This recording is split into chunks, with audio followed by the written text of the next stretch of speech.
About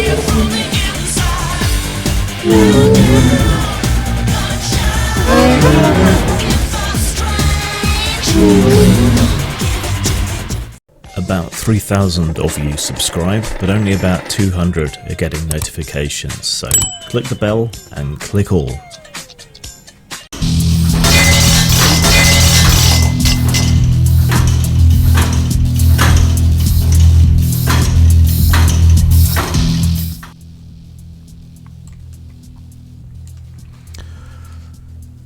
Hello lovelies, so this is going to be my Iron Kingdom's Requiem review. Now, I'm angry about elves, well, angry about RPGs, more frustrated really, because there is a pre-existing Iron Kingdom's RPG, their own game, with their own system, that's broadly compatible with the war game, which has been woefully under-supported.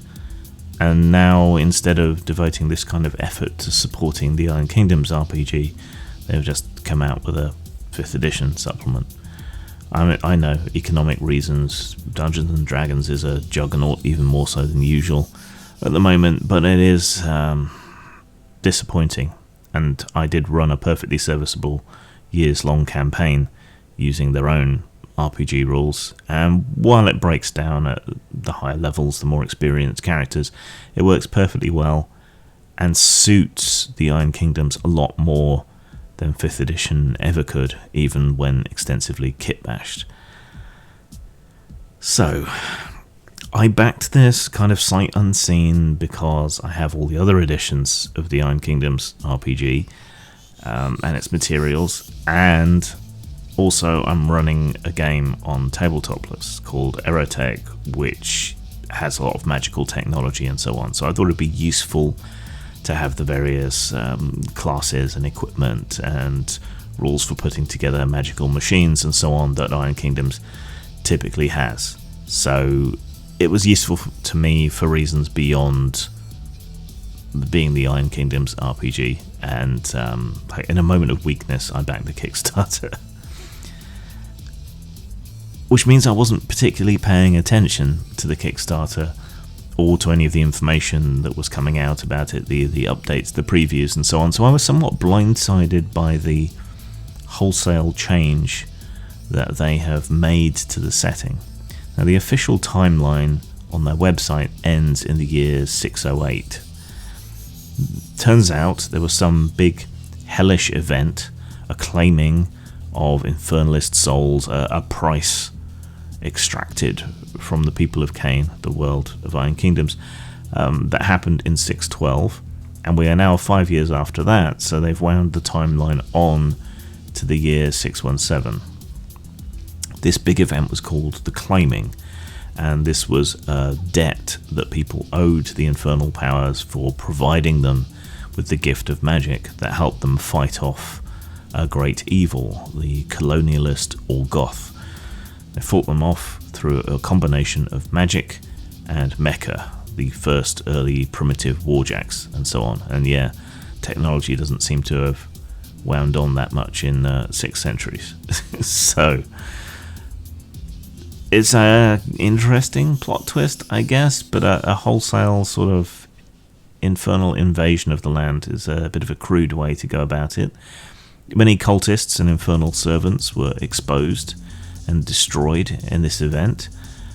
If the debt had been paid in full, something like 2/3 of the population of the land would have been slaughtered and carried away to hell or wherever. As it happens, all the major powers of the world, somewhat beggaring belief, formed an enormous alliance, such as hadn't happened since the days of the Orgoth invasion, turned on against and held out against the internal forces. Eventually this led to a siege at a particular place where they opened a portal, or a technological cult opened a portal to a safe world many light years away, I guess, that would have been safe from the infernals. A bunch of refugees fled through there, seemingly to another world. Doubtless this ties in somehow to the sci-fi version of Iron Kingdoms that they're coming out with soon. But as it turns out, they managed to defeat and throw back the infernal forces there, and that brought an end to that set of events. So the setting here is a rather upended and very weird version of the Iron Kingdoms. Simultaneously, this doesn't seem to necessarily fit, but you can see why they did it, but also it doesn't seem to have had quite as profound an effect as you would expect upon the world that they present. Certain aspects of this beg a belief that forming a massive army and trying to invade the physical world was a way to go about extracting this toll, for one. And then what really seems difficult to wrap my head around is that the three major religions of the world united and continue in an inquisition against the infernal forces and the cultists and the demonic creatures and so on that do still remain in the world. That seems tricky. I think more realistically each would blame the other, and whoever's cosmology most closely matched the infernal invasion should be the ones who probably gain and end up on top. Still, another aspect which they say happens but which isn't particularly reflected in the lore or the rules is that they talk about an arcane renaissance in what was already a steampunky, magipunky world. The only really obvious manifestation of this is a increased prevalence of storm chambers, which is a sort of magical lightning bottle that can power things. That's relatively new. And skyships, which turn up. They talk about the ruins of what was there before, how there's been rapid rebuilding. It does make for a more cosmopolitan world in the aftermath of these alliances, which is a good way of excusing player character groups of being made up of more disparate people. But it does mean that the Iron Kingdoms has lost, at least in the write-up and its implications, a lot of its character, a lot of what made the Iron Kingdoms so engaging as a setting. The skyships seem to have played a role in the freeing of Lale. Lale was, and is, a country that had been invaded by the Russian analogues Khador, and there had been a sort of resistance storyline there for a very long time, but they seem to have thrown off the shackles of Khador during this infernal invasion. So that's a fundamental change, which is interesting. Things that shouldn't be recognizable in the world if there had been this enormous infernal invasion that almost slaughtered everyone were, and other things seem to have fundamentally changed. It's a weird mix that doesn't seem to make any sort of internal or infernal consistent sense. One of the major powers is a religious fundamentalist state, Menoth, which was apparently riddled with infernals, but that doesn't seem to have doused their fervour for their religion very much, which seems odd. And one of the hardest nations to understand entering into an alliance with anybody or being accepted as an ally by anybody is Kryx. Kryx is an undead kingdom ruled over by a dragon. Dragons are fundamentally different in this setting. They corrupt the land and the people around them, and they're just fundamentally evil. The idea that Kryx could ally with anyone really beggars belief, and furthermore, they seem to have sort of changed the setting. It was a pirate kingdom, and it says that their piracy is all but stopped, which makes you wonder how they're surviving, and also sucks a lot of the life out of the setting again. In the wargame and in the previous RPG, they opened up the information and the setting with regard to the dwarves and elves a lot more. So you had a lot more lore, a lot more information. Here, they seem to have tried to push the genie back into the bottle a bit. Less so with the dwarves, but more so with the elves, specifically the Iosan elves. I guess you'd call them the civilized elves. There's been some kind of disaster on their lands. They've closed their borders again. Nobody seems to be able to get in. Some mysterious disaster that has befallen them on top of their other previous disasters, which is a reversal and makes it hard to justify having Iosan elf characters in the game, even though they open up that option. So it's just all a little bit inconsistent. The impact of these events doesn't necessarily make sense, and they've done things that do open up options, for player groups and player characters, but they've done other things that really close off options or make them not make enough sense. Character creation is interesting. They've introduced a new choice during character creation. In the old in-house IKRPG, you could choose a sort of archetype for your character. So you could be a particularly brawny character, or you could be gifted with magic, that sort of thing. And they've ported this across somewhat, but called it Essence. And they've expanded on it a bit. So you can choose a sort of archetype for your character. They can be intellectual, mighty, agile, gifted, which is magic, pious. And each of these has stat bonuses and access to feats, which I don't see people use very much in 5th edition, but it's nice to have more options, things that appeal in terms of feats. You don't have to take gifted to work magic, but in this culture of min-maxing, but now called character optimization, I think you'd be a fool not to.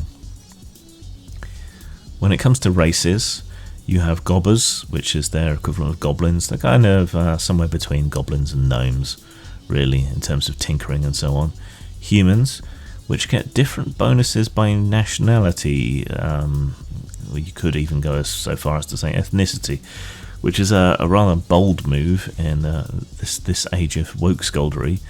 The idea that people live up to national stereotypes, it seems to me a bit of a controversial choice. So, kudos for them for sticking by it, because it's something they did in the 3rd edition rules to an extent. You can play Iosan elves, even though they're all walled off, never come out, nobody goes in. But hey, go figure. I guess some people were left outside. Nis elves, which are sort of ice-themed elves and a more tribal society. Ogren, which are diet ogres.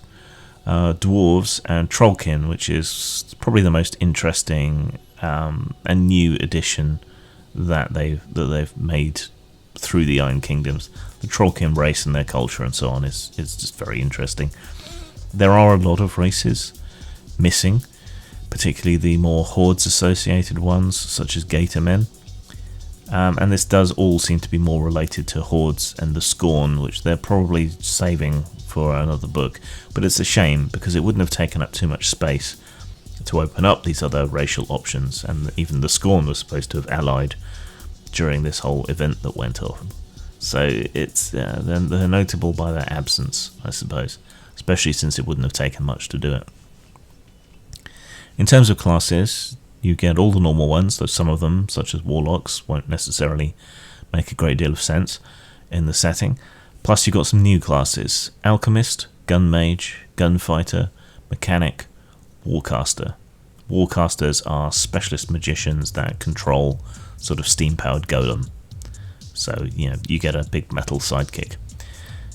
There are subclasses of some of the main classes. Bards, for example, can choose to be fell callers, which is a particular kind of hooting, hollering, shouting form of bard. There are new clerical domains, and there are new martial archetypes, as befits the setting. There are new backgrounds, more appropriate to the Iron Kingdoms. And lots of these give stat bonuses, which I don't offhand remember being the case when it comes to the standard 5th edition backgrounds. So that's 2 new places where Iron Kingdom's characters are going to get additional stat points from their backgrounds and from their essences. So Iron Kingdom's characters are prone to munchkinism and going to be a little bit more powerful than standard 5th edition characters. So that's something you're probably going to want to factor in when it comes to challenge ratings of adventures and so on. In addition to your individual backgrounds, it seems to be strongly implied, strongly suggested that you should come up with a group concept. An adventuring company, a cult, a group of investigators or explorers, or bounty hunters and lawmen, mercenaries, which is what I always tend to default to because they can do just about any of these things. Bands of outlaws, pirates, circles of spies, that sort of thing. So this seems to be something that's in vogue at the moment, coming up with a group concept. And yeah, it works well enough, and it's nice to have some rules for that here. There are new spells taken from their own products within their own setting, but it's not an overwhelming amount of spells. It's not going to be a huge problem to juggle it all. There are a handful of magic items, but true magic items, like you might expect from standard 5th edition, are pretty rare in this setting, but Mechanica, which are magically empowered devices, those are ubiquitous.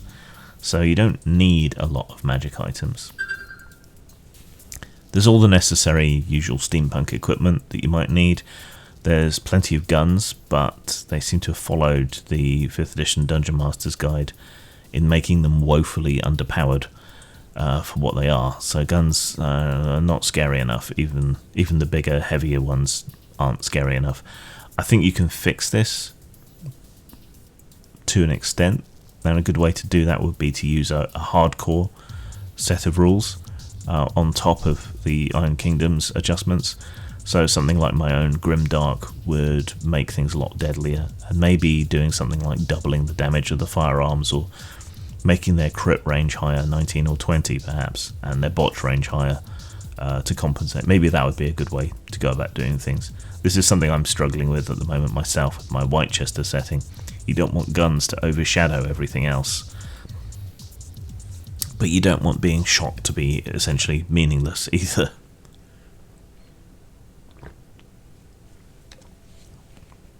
Warcaster armor is dealt with in a slightly interesting way. So Warcaster armor is this steam-powered power armor that tends to be worn by the commanders in the field who control the warjacks, the steam-powered golems. It's pretty powerful, and it has a magical force field. The way they've done that in this isn't by giving it hit points to be worn down. I kind of understand why. It doesn't necessarily scale properly when it comes to class and level systems, but their solution just seems to be a bonus to armor class and the ability to generate or regenerate small amounts of temporary hit points. But this is something you have to do. It's not inherent in the armor when it's switched on. I'm not sure that works, but given the class and level problems, I don't know necessarily what would, unless you had a slowly increasing pool of points that went up when you leveled up. I don't know. Anyway, that's a little off. The Mechanica rules, the rules for making constructed mechanical magical devices, are somewhere between the old 3rd edition rules and the Iron Kingdom's RPG rules. They're not as in-depth or as complete as the old 3rd edition rules, but they're not as light and simplistic as the Iron Kingdom's RPG rules. So it falls somewhere between, but with a little bit of work, you could easily cannibalize the old 3rd edition rules, because they're still broadly compatible. If you needed to know more about times and costs and the involvement of putting together these magical mechanical devices, yeah, you could half-inch that from 3rd edition to fill this out. But it is more satisfying than what there was in their own IKRPG. So it's something. It's there, and it's certainly useful if you're running a techno magic setting of your own. The rules for Steamjacks are there. They're somewhat complete. Steamjacks do present a problem when it comes to challenge ratings for adventures, because they're so powerful, relatively speaking, as companions. So if you're playing a group that has a warjack, then you are going to need to adjust the challenge rating, and I think you're going to need to adjust the challenge rating, particularly at the lower levels, upward, because of the sheer power of a lot of the characters compared to normal D&D. So there's a lot to consider and compensate for. They do limit what races and so on you can play, which is a bold move given the sort of kitchen sink, everything has to include everything ethos of the main D&D line. But they do offer some suggestions on how you can bring in some of the other races as proxies, almost, for some of the other more obscure Iron Kingdoms races, like the Scorn or the Satixis. So they offer you options. When it comes to scores, I mean, as you've been able to see, it's a beautiful book with wonderful artwork. The artwork has defeated the problem that a lot of other full-colour RPG books have lately, which is often the artwork seems overworked and muddy, almost like you've tried to overwork an oil painting and just ended up mixing everything into a sludgy brown. The artwork here pops, and it has a lot of action and emphasis on that action. It tends to be people doing things or reacting to things. So it's a lot more vibrant, a lot more effective than a lot of modern RPG art. The writing's good enough. I can't really fault it on the presentation, so in terms of style, I'm going to give it a 5, but a middling 5, if you will. So that's good. When it comes to the substance, I don't like what they've done, but that's a subjective, personal opinion. But I don't think it has been explored properly when it comes to the setting information and so on. A massive invasion of a land of demonic forces that pushed the races of Caen to the brink and almost wiped them out should have had a more profound impact on the setting.